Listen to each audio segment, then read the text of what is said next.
Right out of the gate, this is serious. When a judge says, no tolerance, that's not a suggestion, that's a legal landmine. If those test results are accurate, this could mean immediate jail time. But keep your eye on this, because something already feels off. You now are testing positive for alcohol and marijuana while you're on bond for this case. And I have told you repeatedly that you are at no tolerance, Mr. Jones. I don't do drugs. Period and point blank. I want to apologize for getting mad at you. I had the wrong person, so it wasn't you. So I'm sorry for raising my voice and getting upset with you. I have Mr. Jones back on docket. He did his TRAS. Jones, which Jones? I don't know. Joshua Jones. Oh, okay. The TRAS came back. I think they recommended outpatient treatment. Wait, did you catch that? We just went from zero tolerance to full-on apology. That's a massive courtroom pivot. Misidentification like this isn't just embarrassing. It can have real consequences. Imagine being seconds away from punishment for something you didn't do. How would you react in that moment? I believe so. Sorry. Yes.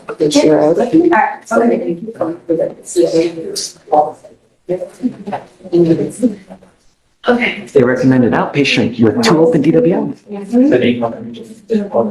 They recommended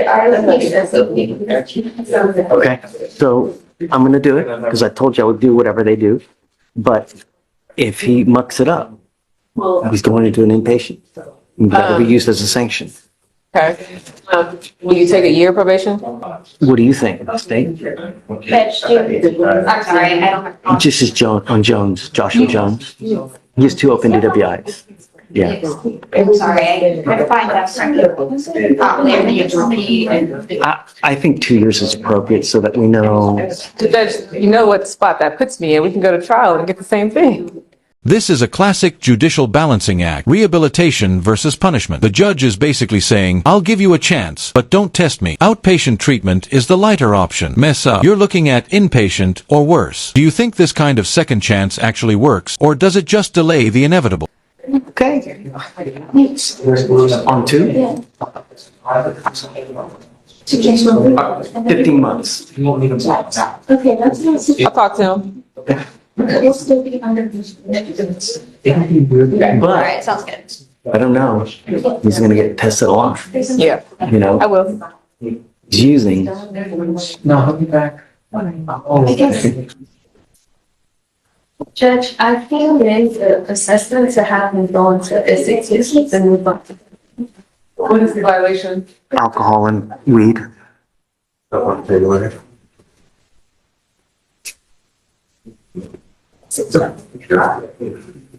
And here's where things spiral again. Same allegation, same substances. In legal terms, this is a bond violation, and judges take these very personally because it means you broke the court's trust. But remember, we've already seen one major mistake in identification. Is this déjà vu or something worse? I have done everything in my power to try to keep you out of custody. You have 2 open DWIs. I was now going to grant the fact that you have negotiated an intensive outpatient treatment. You now are testing positive for alcohol and marijuana while you're on bond for this case. And I have told you repeatedly that you are at no tolerance, Mr. Jones. There it is, the twist. Same name, different person. This is exactly why due process matters. One small clerical error and someone could lose their freedom. This is also a reminder. Always verify identity in court. Names alone are never enough. I don't do drugs. Period and point blank. I have here. Don't say anything. Can I get a copy of the bond violations before we discuss Is it it? impending? It's in ready for judge. I don't know why it's not cool. March 13th, the results were confirmed by the lab for alcohol and THC. Oh, wait. Joshua Dante Jones, right? Joshua Dante Jones? It just. That's true. It has been discussed. This has got, I don't know, something's wrong here. I'm not understanding. I'm not saying. Something's wrong. Right. Hey, case on judge. Oh.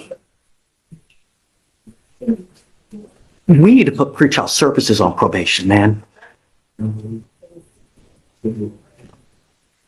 not sure. I mean, it says here, Mr. Jones, I don't see it in Ready for Judge.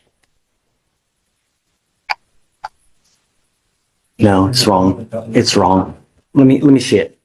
It's wrong. Let me see it. Yeah, it's wrong. It's a Joshua Dante. Okay. It's the exact same. Okay. You're You're good. So we're good. Hey, It wasn't you. We're good. that's not you. Let's go talk again. Sorry to scare you. Judge. Let's go talk. He's good. He's not gonna get the bond. Judge, you stated this was in Ready for Judge? Don't worry about it. Don't worry about it. Who's in the PR? Was it an error on our end? I want to apologize for getting mad at you. I had the wrong person, so it wasn't you. So I'm sorry for raising my voice and getting upset with you. And the reason I got so upset was because you have two open DWIs. It's serious business. It's not a, and so if I see someone that has those kind of cases that are open and then they start having more violations, that really tells me that there's a problem, which is not your case. I mean, I haven't seen any violations, which I'm hoping it stays that way. The idea is that you learn something when you get here, so you leave better than you came, because the last thing we want is for you to become a statistic. We have enough of that. We don't want any more. We don't want any more death on our streets. That's exactly what we're trying to prevent. And everything we do now here is to help you and give you the tools to make you better when you go out in the world, so that you think next time, if you do want to get lit, right? If you want to have 32 shots of tequila, 52 joints, or whatever it may be, right? That you think before getting into a car. Because God forbid, it's that one mistake that you dig such a hole you never crawl out of.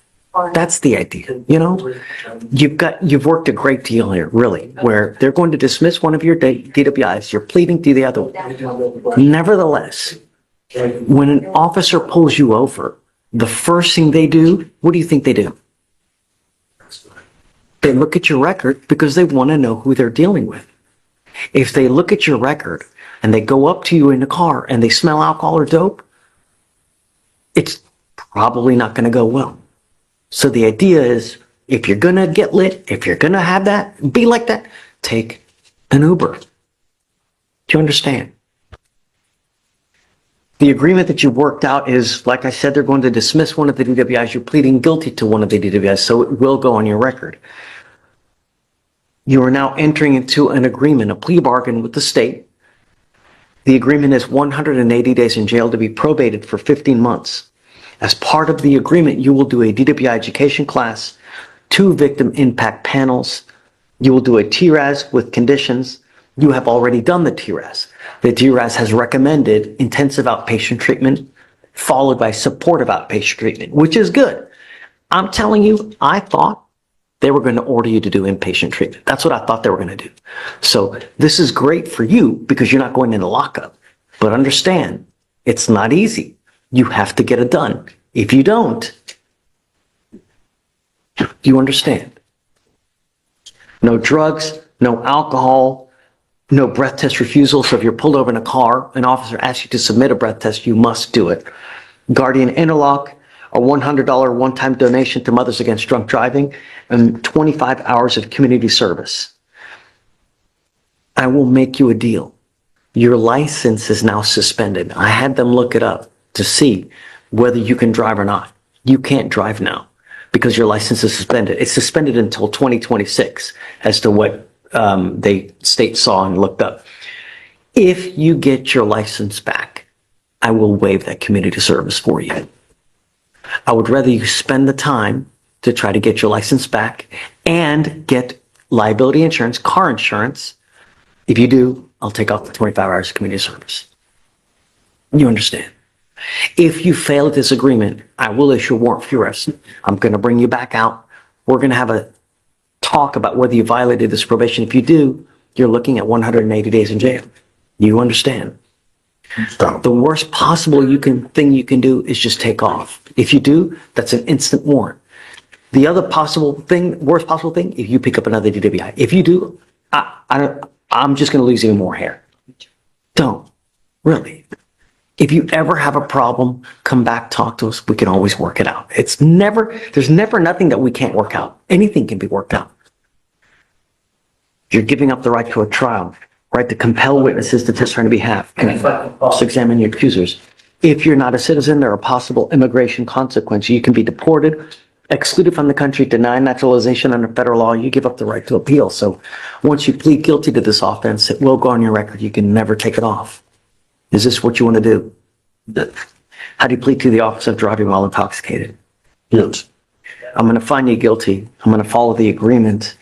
I'm not going to suspend your license. It's already suspended. And just because like the that, ALR everything has to go just start resets. driving. But here's the bigger question. How often do mistakes like this happen without being caught in time? Courtrooms move fast, and lives are on the line. This one had a good ending, but it could have gone very differently.